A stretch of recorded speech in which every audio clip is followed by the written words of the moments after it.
Recipe নিয়ে। এটাকে ঠিক নতুন রেসিপি বলবো না, এটা অনেকেই আপনারা বানিয়ে বানিয়ে খান। সেটা হচ্ছে বেগুনের ভর্তা। কী কী উপকরণ লাগছে? বেগুন আমি নুন মাখিয়ে রেখে দিয়েছি, এগুলোকে ভাজবো। পেঁয়াজ আর ধনেপাতা কুচি, কাঁচা লঙ্কা একটা, টমেটো একটা, আর হচ্ছে কাঁচা লঙ্কার পেস্ট আর ধনেপাতা পেস্ট। বেগুনটাকে আমি আগে ভেজে নিচ্ছি। নুন মেখে রেখে দিয়েছিলাম বেগুনের মধ্যে, এবার দিয়ে দিচ্ছি একটু হলুদ।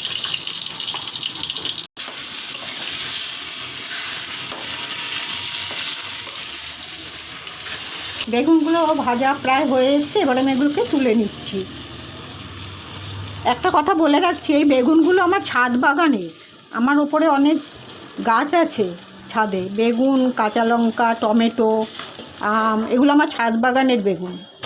টমেটো যেটা দেব এর মধ্যে, সেটাও আমার ছাদ বাগানের টমেটো।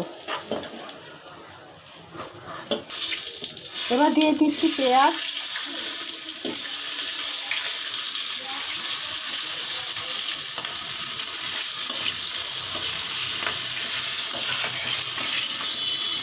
ইউজ করি না, বরাবরই অল্প পেঁয়াজ দিয়ে রান্না করি, তাই একখানা পেঁয়াজে দিয়েছি 4 টুকরো করে।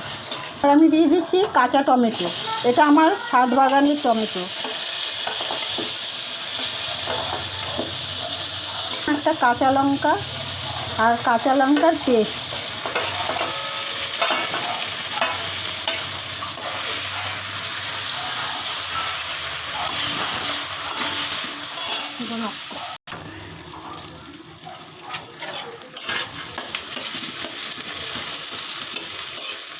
পেঁয়াজটা ভাজা হয়ে গেছে, এবার আমি বেগুনগুলো মিশিয়ে দিচ্ছি এর মধ্যে।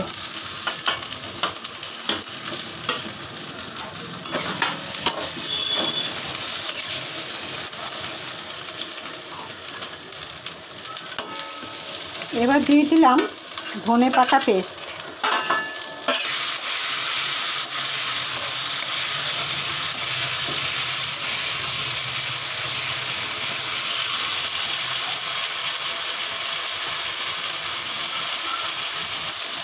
দিয়ে দিচ্ছি সামান্য একটু চিনি, খুব সামান্য, অল্প। দিয়ে দিচ্ছি একটু আদার কুচি, গ্রেট করে রাখা আদার কুচি, এটা আগে বলা হয়নি।